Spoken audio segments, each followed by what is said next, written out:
passar. Vamos falar de mais 3 homens importantíssimos. Hoje nós vamos falar de um monte de líderes da igreja, porque realmente o quarto século é impressionante em termos... Eu não sei o que Deus queria, mas ele levantou um monte de líderes eclesiásticos e teólogos no quarto século. Isso é claro e evidente. Vamos falar de Ambrósio, Jerônimo e Crisóstomo.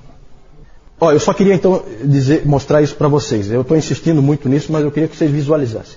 O Atanásio morreu em 373, final do quarto século. Quando ele morreu, os 3 capadócios estavam na faixa dos 40 anos. Todos eles. Eles tinham mais ou menos a mesma idade. O Ambrósio, o Crisóstomo e o Jerônimo estavam na faixa dos 30. E havia um jovem no norte da África, com 19 anos, quando o Atanásio morreu, que é o grande gigante Agostinho. Então vocês vejam o peso do quarto século para a teologia, para a igreja, para a história da igreja. É realmente impressionante o número de grandes homens ali, todos vivendo juntos, na mesma época. Vamos falar do Ambrósio, antes do nosso intervalo. Ambrósio. Quando se fala em Ambrósio, você pense num homem da igreja, um líder eclesiástico, um líder da igreja, um pastor, um pregador, e ele foi também um criador de estilos de adoração. Ele era um homem também da liturgia. Ele nasceu em Roma, de uma família aristocrática, e ele era político.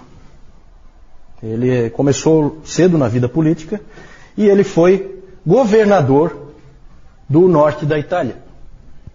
Governador do norte da Itália. Era considerado bom governador, muito competente. E ele era cristão, mas aquele cristão não dos mais dedicados, né? O foco dele era a vida política, a vida como governador lá no norte da Itália. O problema é que a igreja em Milão, onde era a sede do governo, a igreja em Milão vivia um período de grande turbulência, por causa da briga de arianos com os ortodoxos. Uns puxavam para um lado, outros puxavam para o outro. E era bem a época aí, vocês vejam que ele viveu de 339 a 397, então é aquela época depois de Niceia em que o Atanásio está brigando pela verdade. E os arianos ali estavam então puxando para um lado e os ortodoxos para o outro lado. E no meio da confusão tinha que se escolher um novo bispo. E no dia da escolha do novo bispo, o governador Ambrósio estava no meio da multidão. Do povo ali, o povo que ia escolher o novo bispo. E os dois lados brigando, não se entendiam, e de repente, no meio da multidão, uma criança começa a gritar: Ambrósio para bispo! Ambrósio para bispo! Não sei se era cabo eleitoral dele, o que era. Mas uma criança começou a gritar Ambrósio para bispo. Nem ele, nem ninguém jamais tinha imaginado essa possibilidade. Ele era o governador. Mas ela soou interessante para muita gente. E de repente todos estavam gritando a mesma coisa. E aí ele ficou naquela situação de que ele não tinha como recusar. Foi a aclamação do povo. Só que tem um detalhe, ele não havia sido batizado ainda. Então, gente, olha só que interessante. Em 8 dias... ele foi batizado, ordenado e ordenado bispo. Em 8 dias ele foi batizado, né? Porque vocês lembram que o batismo era, nessa época ele era adiado, né? Então ele foi batizado, aí ele foi ordenado presbítero, e daí de presbítero já foi ordenado bispo. Em 8 dias. Com certeza é um recorde na história da igreja. É um recorde, impressionante. E o Ambrósio administrou muito bem os problemas que havia na igreja, e ele começou a defender a independência da igreja em relação ao Estado. que era um problema nessa época por causa do Teodósio. O Teodósio era terrível, ele interferia em tudo. Ele tornou o cristianismo a religião oficial e aí ele passou a achar que era o dono da igreja. E aí ele dava ordem para todo mundo. E o Ambrósio foi quem mais resistiu. Essa foi uma grande contribuição do Ambrósio, porque ele trouxe equilíbrio. Ele brigou com o Teodósio várias vezes, apesar dele ser o imperador. Então é um homem muito corajoso. Depois nós vamos ver ali a figura. O Ambrósio uma vez não deixou o Teodósio, que era o imperador, entrar na igreja em Milão, porque o Teodósio tinha massacrado umas pessoas lá em Tessalônica. Ele falou assim: você com essas mãos sujas de sangue não entra aqui. Então ele se pegava, sabe? É um homem de muita coragem, esse Ambrósio. Teve várias rusgas com o imperador. Não tinha medo e sempre lutou pela independência da igreja. Também era um excelente pregador. Aparece ali. Pregador fantástico. Um homem de retórica fora de série. Extremamente eloquente. Na verdade, depois nós vamos falar do Agostinho. Agostinho foi para Milão só para vê-lo. Só para vê-lo. Depois eu vou falar disso. Gente, então, grande pregador.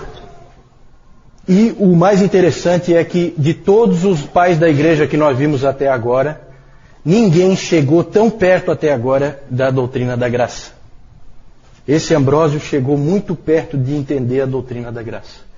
E o Agostinho vai construir em cima disso, pode ter certeza. Tá? Quando vocês pensarem em Agostinho, pensem em Ambrósio também. Esses dois homens, eles têm uma ligação que Deus quis que eles tivessem. Tá? Nós vamos ver depois. Ambrósio lutou contra o neopaganismo, porque especialmente nos níveis mais elevados ali da sociedade romana, o paganismo estava voltando. Muita gente achava que o cristianismo tinha enfraquecido Roma, e que bom mesmo era na época dos deuses, e tinha muita gente querendo trazer de volta, e o Ambrósio lutou contra isso, também lutou contra o arianismo, que voltava toda hora pelo norte. Ele está muito perto dos bárbaros, tá? Esse Ambrósio. Porque ele está lá no norte da Itália. Então ali os bárbaros estão sempre por perto. Então eles vêm ali, mercadores e coisas, e eles trazem o arianismo deles de volta. E começa né? Então ele também lutou contra o arianismo, também foi um defensor da ortodoxia. Ele chegou muito perto da doutrina da graça. Vejam essa oração dele, em que ele diz assim: ó Deus, que olhaste para nós quando nós estávamos caídos na morte e resolveste nos resgatar pelo advento do teu Filho unigênito. Então já a ideia de morte espiritual, tudo coisas que haviam se perdido. Depois nós vamos falar mais sobre isso. Outro aspecto importantíssimo do Ambrósio é a liturgia. Ele organizou de uma maneira especial o culto, deu uma forma ao culto especial, com uma sequência litúrgica, e ele também foi um grande compositor de hinos. Ele deu muita ênfase à música, e inclusive Agostinho escreveu o seguinte: como eu chorei com o canto dos hinos da igreja. Quando Agostinho ia lá na igreja em Milão, e aí a igreja cantava os hinos que o Ambrósio compunha. E eu estava até procurando, eu estava olhando na internet, tem vários hinos que se canta hoje em dia ainda com letras do Ambrósio. Não aqui no Brasil, mas nos Estados Unidos. Você vai naquele Cyber Hymnal, que tem, é um site que tem na internet, que cataloga tudo que é hino. E lá você vê vários hinos com letras do Ambrósio. Né? Impressionante. Claro que daí traduzido para o inglês, né? Mas é aqueles hinos de antigamente, né? Muita teologia ali. O Ambrósio sempre achava que os hinos se prestavam tanto para a adoração como para o ensino. As pessoas, elas cantavam e elas aprendiam quando elas cantavam. Né? Ele achava isso muito importante. Ele, pastor que era, se preocupava com isso. E foi ele que ajudou Agostinho a chegar à fé. Vamos falar do Jerônimo, que é o próximo aí.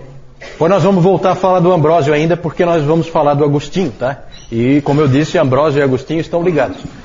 Vamos falar do Jerônimo. Nasceu na Itália, também de família rica. E diferente de Ambrósio, você tem que pensar do Jerônimo não como um homem da igreja. Ele, na verdade, não é uma pessoa que gosta de pessoas, certo? Ele é um intelectual. Claramente um intelectual, um acadêmico, um teólogo. Esses indivíduos também têm o seu lugar na igreja e também contribuem para a igreja. Algum motivo Deus tem para levantar esse tipo de pessoa. Ele tinha uma biblioteca impressionante, uma das maiores bibliotecas individuais no seu tempo.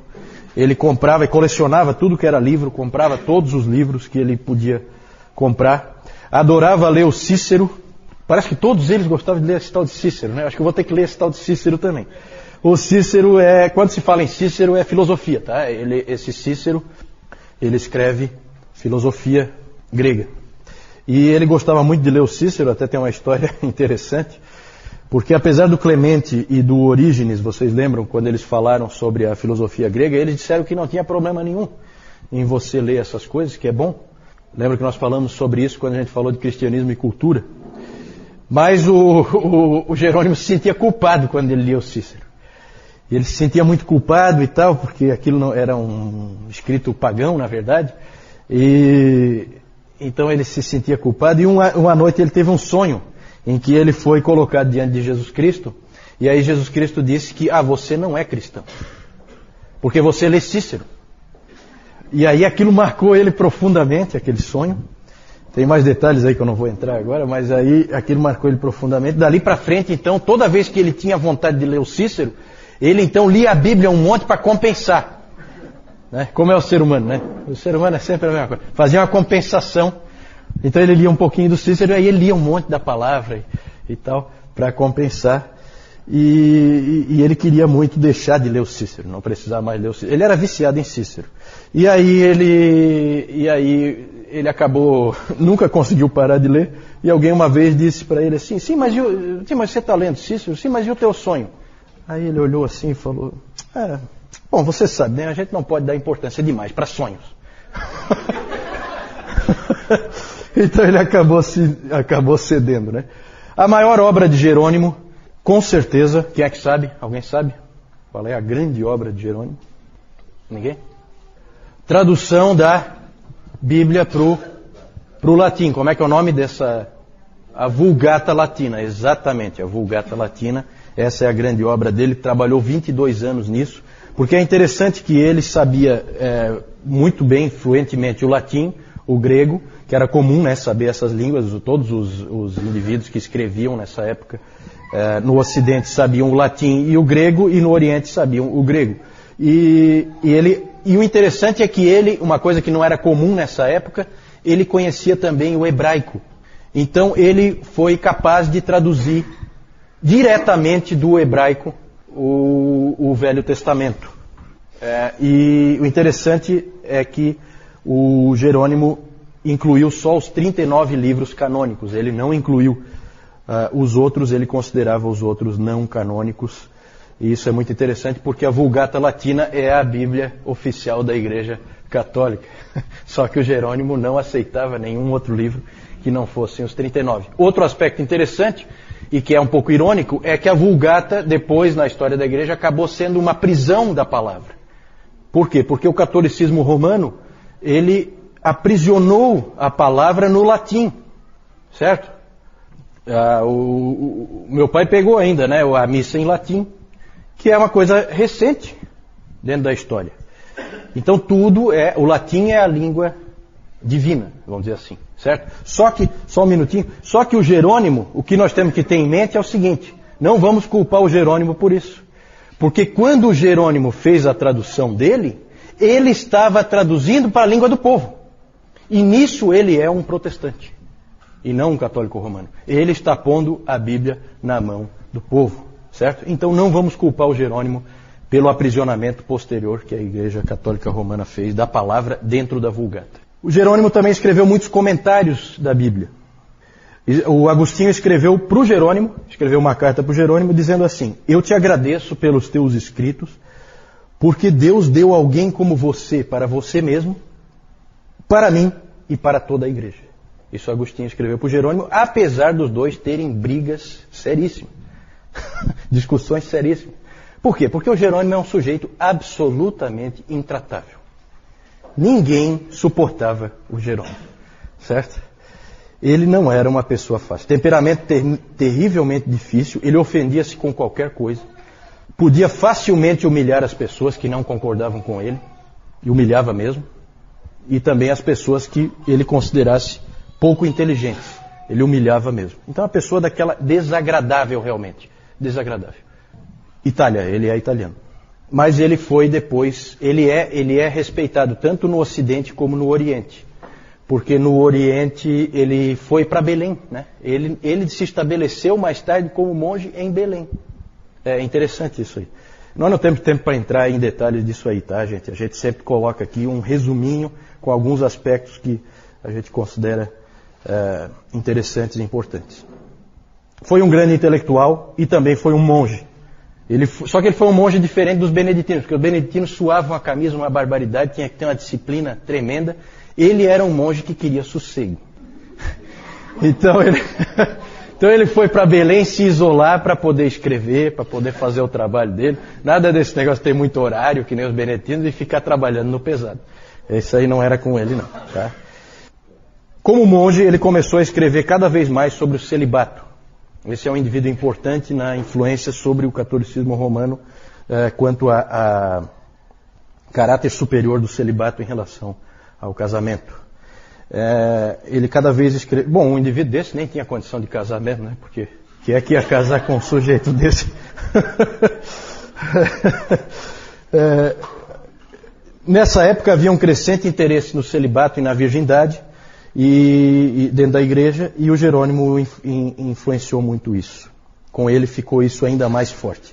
O professor Calhoun, ele diz que se Jerônimo fosse dar notas, ele daria para o celibato um 10, para a viuvez um 6 e para o casamento um 3. Certo? Jerônimo, ele escreveu um livro chamado A Perpétua Virgindade da Bem-aventurada Maria, e ali ele escreveu um trecho assim, ó. O assento está macio, o chão está varrido, as flores estão nos vasos, o jantar está pronto. Diga-me onde, em meio a tudo isso, há espaço para pensar em Deus. Certo? Ele estava colocando os cuidados desse mundo, os cuidados típicos de uma família, como um empecilho à vida com Deus, à vida de comunhão com Deus. E isso aí ficou sem resposta, tá, gente? A resposta viria, mas só vem a resposta lá no tempo da Reforma com Lutero e Calvino, e, para usar um exemplo de dentro da própria Igreja Católica Romana, com o irmão Lourenço. Certo? Alguém já ouviu falar do irmão Lourenço? Irmão Lourenço, vamos falar dele mais para frente. Vamos adiante? Vamos falar do Crisóstomo. Crisóstomo, esse é importante principalmente no Oriente. Ele nasceu em Antioquia, que é no Oriente, e foi bispo de Constantinopla, que nós vimos que era a cidade mais importante nessa época. O Crisóstomo, esse nome Crisóstomo quer dizer boca de ouro. Esse é um apelido dele, tá? O nome dele, na verdade, é João. E ele recebeu esse nome boca de ouro porque era um maravilhoso pregador. Fantástico. Nasceu em Antioquia e foi convertido pela influência de Basílio. Então é interessante como aqui um influencia o outro, é interessante tudo isso. A mãe dele era cristã e viúva, e ela fez um trabalho excelente criando esse menino, esse rapaz, nos caminhos da fé. Libânios era um sujeito que era o maior retórico. Retórico é um indivíduo que ele é pago para falar. Libânios era o maior retórico do seu tempo. E o Libânios queria, por toda a lei, pegar o jovem para si, para trabalhar com ele, por causa da grande capacidade de oratória que o Crisóstomo tinha. A mãe dele é que impediu, a Antusa, né, a mãe dele impediu que ele levasse o seu dom para longe do Senhor. Segurou ele para que ele trabalhasse para a igreja. Foi o Libânios que disse a famosa frase: que mulheres esses cristãos têm? Que mulheres esses cristãos têm? E realmente, na história da igreja, a gente vê que aquele famoso ditado é verdadeiro, né? Por trás de todo grande homem há sempre uma grande mulher. A não ser casos como o do Jerônimo, que daí atrás dele não tem ninguém, porque ninguém consegue ficar. Ninguém consegue, acho que nem a mãe dele aguentava ele. Certo? João Crisóstomo tornou-se um pregador e dos grandes. Ele tinha uma linguagem vívida, ilustrações marcantes e aplicações extremamente perscrutadoras. Era um excelente pregador. De todos os homens que nós vimos até agora, ele é o mais agradável e fácil de ler. Os escritos dele são os mais fáceis para você ler hoje. Eu li um trechinho, de uma pregação. Interessante porque ele pregava sequencialmente nos livros da Bíblia, certo? Como as igrejas reformadas fazem, e como a gente faz aqui, o Newton faz aqui, ele fazia assim também. Peguei um trecho lá de 1 Coríntios, bem interessante a pregação dele. O Charles Spurgeon ele admirava profundamente o Crisóstomo pela sua pregação, mas tem um outro lado. O Spurgeon ele ficava decepcionado, por um outro lado, com o Crisóstomo. Ele admirava pela pregação, mas por outro lado, ele ficava decepcionado por encontrar tão pouco da graça nos ensinos de Crisóstomo, que era comum nessa época a doutrina da graça de Deus estar ofuscada e apagada. Há só indícios e nada mais. Mas ele é lembrado como um grande exegeta, o maior exegeta do seu tempo. Ou seja, um indivíduo que sabe explicar o sentido da palavra. Ele vai e explica a palavra com perfeição. Calvino achava que Crisóstomo era o supremo exegeta das Escrituras. Calvino admirava muito Agostinho, todo mundo sabe disso. E ele cita o Agostinho mais do que ninguém, ele cita Agostinho mais do que todos os outros juntos, né? Mas ele se decepcionava profundamente com a exegese do Agostinho, que era realmente um desastre. Por quê? Por que o Agostinho errava na exegese? Porque ele era adepto da escola de Alexandria de interpretação da Bíblia, o Agostinho. E eu vou mostrar para vocês daqui a pouco uns exemplos da escola de Alexandria, vocês vão entender por quê. A escola de Alexandria sempre interpreta a Bíblia de maneira alegórica. Existe o sentido literal, mas eles consideram o sentido literal inferior, não tão importante. O mais importante é o sentido escondido, místico, nas Escrituras, certo? E o Agostinho foi um pouco atrás disso aí. A outra escola era a escola de Antioquia, que sempre pregou o sentido literal das Escrituras. E o Crisóstomo é da escola de Antioquia, certo? Então a gente, com certeza, nós nos sentiríamos muito mais confortáveis em Antioquia do que em Alexandria, né? Nós hoje interpretamos a Bíblia o mais literal possível, certo? O que deixa todos impressionados é o seguinte: como é que pode o melhor exegeta não ser o melhor teólogo? Isso é um enigma que o próprio Calvino se questionava. Como é que pode o maior exegeta, o indivíduo que mais entendeu o que está escrito ali na palavra, não ser o maior teólogo? O maior teólogo é Agostinho. Como é que pode isso? Eu não sei, eu acho que ali Deus deve ter mostrado que nenhum homem se basta a si mesmo. A igreja precisa sempre de todos. Eu acho que é isso, né? E ninguém é perfeito. Ele foi também, esse Crisóstomo foi um grande pastor. Ele ainda não era pastor, ele ainda não era presbítero, e ele já escreveu um livro sobre o ser presbítero, né? Mesmo ele não sendo. E é um belo livro. O Calhoun disse que é um livro útil ainda hoje. E ele escreve que o pastor deve ter grande discrição e grande zelo. Deve ser uma pessoa discreta e extremamente zelosa. E o Crisóstomo disse que o ofício do pastor é duplo: povo e pregação. Você deve dar ênfase idêntica a essas duas coisas. A ênfase deve ser a mesma: cuidar das pessoas e cuidar da pregação.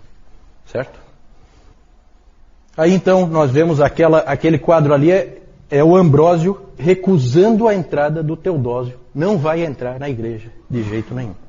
Certo? Esse é o quadro que está lá. Ali o Jerônimo, é interessante porque o Jerônimo, ele lá em Belém, ele acabou se associando com algumas freiras, e ele ensinava essas freiras, e com elas ele se deu muito bem.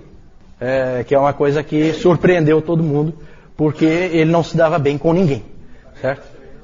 E aqui o Crisóstomo, ele era realmente, bem assim como está retratado aí, ele era baixinho.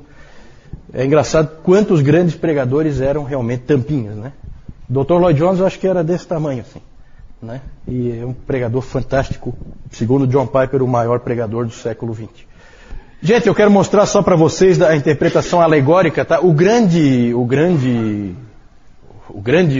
destaque da interpretação alegórica é Orígenes, tá? Aquele que quando era bom era muito bom e quando era muito ruim, certo?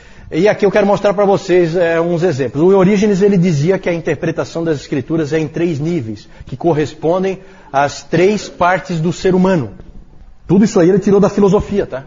Da filosofia grega, platônica. Então o nível da carne é a interpretação literal e óbvia da Escritura. Então aquilo que você lê ali, a interpretação literal, corresponde à carne ou ao corpo humano, que é visível e evidente a todos que o veem. Esse tipo de interpretação é para os indoutos. O nível da alma, aqueles que já fizeram algum progresso na vida cristã começam a discernir sentidos mais além do óbvio. Tá? Isso aqui eu tirei de um artigo do Augusto Nicodemos, tá? É um artigo bem legal sobre a interpretação das Escrituras. Tem lá no Monergismo. E o nível do espírito, que é o máximo, né? A interpretação alegórica, própria dos que são espirituais. E é um desastre, vocês vão ver. É um desastre, né? Vamos ver então alguns exemplos de interpretação alegórica. Olha só, Rebeca vem tirar a água do poço e encontra os servos de Abraão.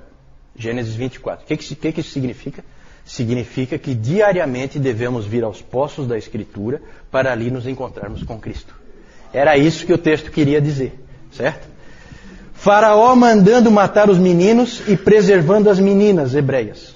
Mata os meninos, mas não mata as meninas. Êxodo 1. Os meninos significam o espírito intelectual e sentidos racionais, enquanto que as meninas significam paixões carnais. Certo? É bem equilibrado, como vocês podem ver. E uma outra aqui dele, o sentido... Aí, ó, patrocínio do SEC. O sentido verdadeiro, alegórico, da passagem sobre o divórcio, lá de Mateus 19, é a separação da alma do seu anjo da guarda. Por essa vocês não esperavam, hein? Vocês achavam que era sobre divórcio, né? E não era divórcio sim, mas do homem do seu anjo da guarda. Vejam que é desastroso esse tipo de interpretação e vocês vão encontrar material ruim do próprio Agostinho nessa linha, tá? Um que eu vi uma vez é da parábola do filho pródigo, que é um desastre, assim, a interpretação, tá? Mas é bem porque é aquela coisa, você aprendeu a interpretar assim, você acreditou que é assim que se interpreta. E aí, então, você vai por um caminho errado. Isso aqui é interessante chamar atenção, porque, gente, ó, não basta ter a Bíblia. A Bíblia precisa ser interpretada. Dependendo de por onde você seguir, o caminho que você tomar, você vai errar tudo, com a Bíblia na mão. Certo? Por isso que a gente precisa ser auxiliado pelos nossos irmãos, auxiliado pela igreja. Certo? Para a gente não errar tudo. A Adriana está colocando se essa ascensão não foi uma coisa meio arranjada, uma politicagem. Não, eu creio que não. Eu creio que foi espontâneo e foi aclamação, né, do povo. O povo queria ele como bispo. Né? Ele tinha sido um excelente governador e eles queriam ele como bispo.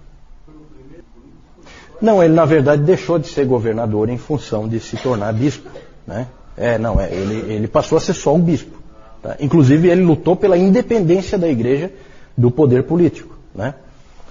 Que é até estranho, porque podia se esperar o contrário. Já que ele vem da política, ele podia, na verdade, querer fazer uma mescla. Não. Ele lutou para que houvesse independência. Tá? Ele é o grande lutador por isso. A Rebeca perguntou por que foi ruim o cristianismo se tornar a religião oficial. Por que foi ruim? Foi ruim porque, na verdade, o império começa, e o império de cristão não tem nada, começa a interferir cada vez mais em como a igreja é, como ela funciona, quais os valores da igreja.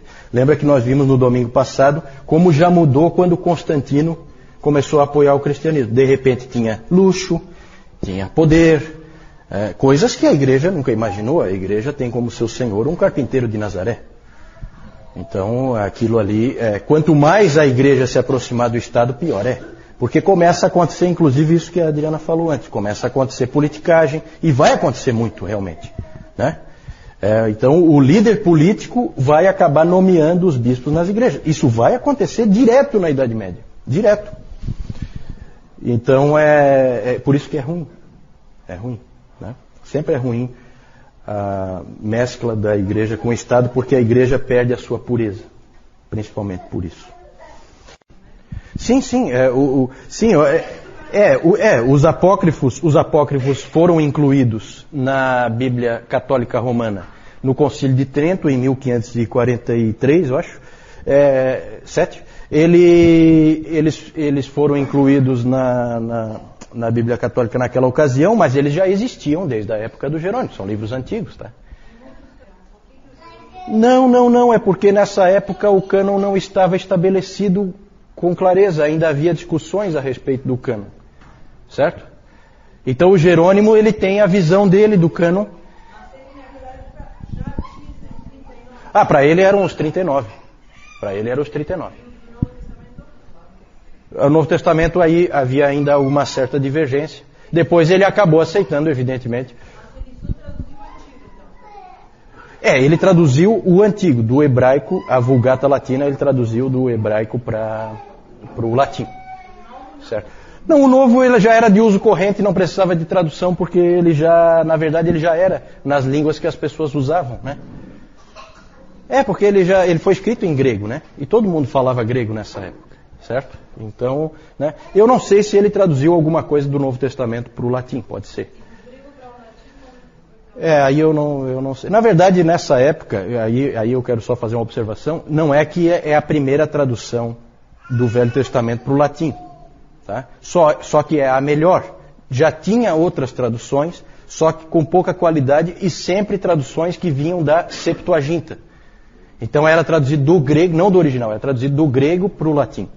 Essa foi uma tradução do hebraico para o latim, direto do original, certo? Porque o latim passou a ser a língua oficial do Ocidente, certo? É interessante como Deus sempre usou essa coisa de ter uma língua que é universal, para permitir a comunicação entre pessoas que falam línguas diferentes. Isso vale até hoje, né? Por isso que eu incentivo sempre, no outro CTB já incentivei, peguem os seus filhos, ensinem inglês para eles. Nós temos o Jaime ali, o Jaime e a Edna ali, que são professores de inglês. Invista nisso aí, tá? Invista nisso aí, porque nunca se sabe se algum desses meninos aí não vai ser um futuro Agostinho, uma coisa assim. Esses indivíduos têm que saber escrever numa língua universal, porque sempre foi assim, tá? Um Lutero, não adianta ele escrever em alemão só, ele vai ter que escrever em latim também, senão não entra nos outros países o que ele escreveu, certo? E assim com tudo, o Calvino mesma coisa, certo? Porque a língua vigente, na época deles, era o latim, era a língua universal para você fazer transitar pelos países. Hoje é claramente o inglês, certo? Então isso aí é uma coisa que quebra barreiras, né?